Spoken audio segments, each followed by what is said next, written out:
Лондон, BBC, саламатсыздарбы. Эл аралык жана спорт жаңылыктары менен тааныштырып, Кубат Касымбеков.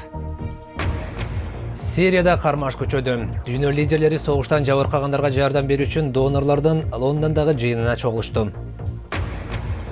Мунай баасынын төмөндөшү Казакстандын экономикасына кандай таасирин тийгизди? Ошондой эле бүгүн көзү азиз айымдар үчүн атайы боёңгушту чыгарган сингапурдук ишкер жөнүндө айтып беребиз. Дүйнө лидерлери Лондондогу донорлордун конференциясына чогулушту. Бул жыйын Сириядагы жарандык согуштан жер которгон качкындар үчүн 9 миллиард долларлык жардам чогултууну максат кылат. Сирияда согушка чейин 22 миллион адам жашачу. Эми анын 11 миллиону гана өлкөдө калды. 4,5 миллион адам башка өлкөгө жер которду. Натыйжада азыр Ливанда ар бир 5-чи адам сириялык качкын болуп саналат. 2 миллион өспүрүм курчоодо калды. Жалпысынан 250 миң киши каза тапты. BBC согуштан улам жер которгон адамдардын турмушун көрүү үчүн Дамаска сапар алды. Дамаскын чыгыш четиндеги согуштан талкаланган аймак. Бул жер кир, ойногонго ылайыктуу эмес. Бул балдар үйүбүз деп курулуп бүт элек имаратка ээрчитип барышты.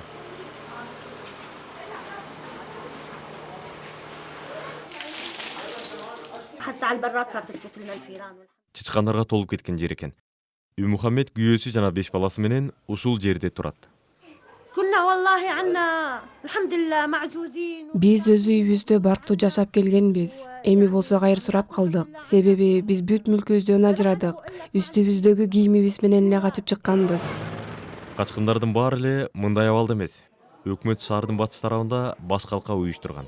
Согушка чейин бул жерде мектеп курула баштап, аягына чыкпай калган.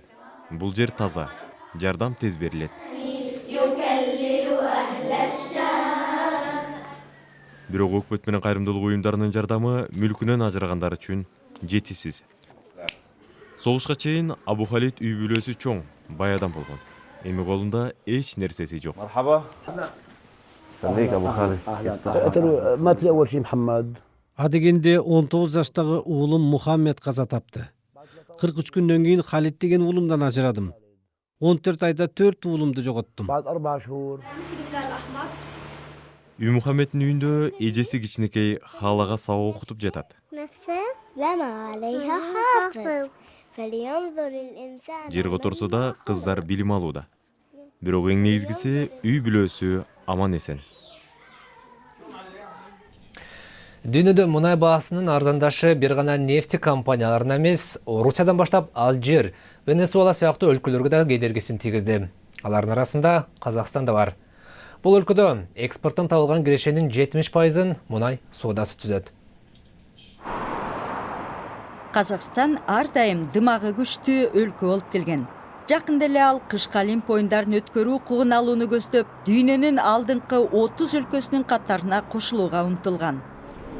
Мунайдын баасы көкөлөп турганда, экономикасы гүлдөп, жашоо да адемдүү болуп бараткан. Эми жагдай өзгөрдү.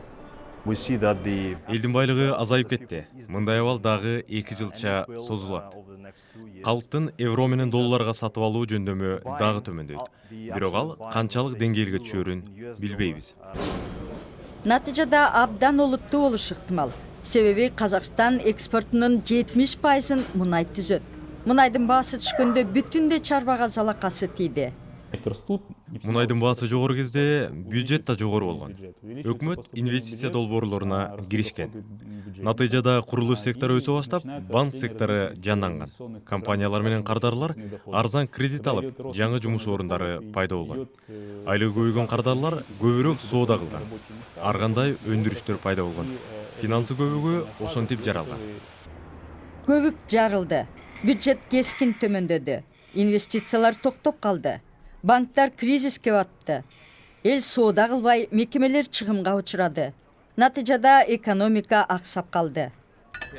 Кырдаалдан чыгыш үчүн Казакстан мунайга көз каранды болбой, чарбасын ар тараптуу кылып өнүктүрүшү керек. Бирок мунай арзан болуп турганда, аны ишке ашыруу татаал. Сиз Төзөдө BBC-ни көрүп жатасыз. Эми күндүн башка кабарларынын тизмегине токтололу. Германиянын Кёльн шаарында башталган карнавалда коопсуздук чаралары күчөтүлдү. Жаңы жыл түнү бул шаарда аялдар сексуалдык кол салууга жана карактоого кабылып, бул окуя боюнча Түндүк Африкадан чыккан эркектердин тобуна доома тартылган. Карнавалдын алдында бул шаарга кошумча 2000 полицей жөнөтүлдү. Палестиналык өспүрүмдү тирүүлөй өрттөгөн үчүн Израилдин бир жараны өмүр бою эркинен ажыратылса, дагы бири 21 жылга кесилди. 2 жыл мурда Мухаммед Абу Дейрди Чыгыш Иерусалимден урдап кетип өлтүрүп койшкан. Кылмыш маалында соттолуучулар 16 жашта болгондуктан алардын аттары аталган жок. Бириккен Улуттар уюмунун панели WikiLeaks'тин негиздөөчүсү Жулиан Ассанжды колдогон чечим чыгарганы BBC-ге белгилүү болду. Буга чейин Ассанж Британия менен Швеция аны мыйзамсыз кармаганын айтып уюмга кайрылган эле. Ассанж Швецияга экстрадиция болуудан кооптонуп, 3 жыл мурда Эквадордун Лондондогу элчилигинен баш калка тапкан. Швеция аны зордуктоо фактысы боюнча айыптап келет. Соңку иликтөө жаңы токойлор эскилерине караганда көмүр кычкыл газын көбүрөөк сиңирип аларын көрсөттү. Голландиялык окумуштуулардын Латын Америкасындагы изилдөөсүнө ылайык, жаңы токойлор зыяндуу газды 11 эсе көбүрөөк сиңирип алат. Изилдөөчүлөр токойлорду жаңылоо менен климаттын өзгөрүүсүн токтотсо болот дешет. Көпчүлүк айымдар үчүн боёнуу бул кадыресе эле оңой иш. Бирок көзү азиз айымдар кантишет? Сингапурдук гримдөөчү айым көзү көрбөгөн аялдарга туура боёнуунун жолдорун акысыз үйрөтүп келет экен.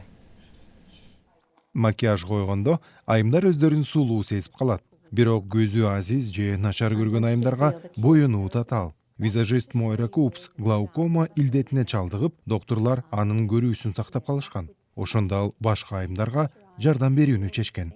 Мен тобокелге салып, күз күнү каранбай боёнуп көрдүм. Бир нече ката кетирип, бирок 3 күндөн кийин көнүп кеттим.